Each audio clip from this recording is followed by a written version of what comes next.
Christians are supposed to be a peculiar people. But does peculiar mean we have to be strange or out of touch with society? Well, not quite. This is a common misconception that comes from a phrase in the King James Version of the Bible, whose English meaning has been lost to us. In the King James Version, 1 Peter 2:9 reads like this: "But ye are a chosen generation, a royal priesthood, an holy nation, a peculiar people, that ye should shew forth the praises of him who hath called you out of darkness into his marvelous light." Okay, so we have the phrase peculiar people right there. But what does it actually mean? The word peculiar has two possible English meanings.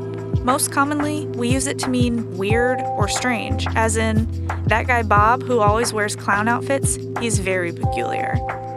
But it can also mean uniquely belonging to something or someone. As in, after it rains, the earth has a peculiar smell, meaning that there's a unique smell that happens when the rain and the dirt meet. In fact, that usage is the more basic meaning of the word. In 1611, the King James translation was an accurate English translation, since people would have understood peculiar to mean unique, not weird. Today, we need new wordings to clearly communicate the meaning, since English itself has changed. The Greek phrase in the Bible literally means a people for possession, meaning that God's people are meant to belong to Him uniquely. This is why most modern translations say something like, "You are royal priests, a holy nation, God's very own possession."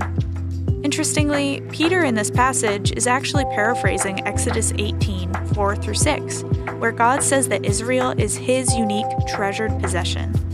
Being a unique people who are called to be holy, to serve God and bring others to know God, may in fact sometimes make Christians seem a little strange. Christians will often make countercultural choices, uphold specific ethics, or take risks when others might be cautious or afraid.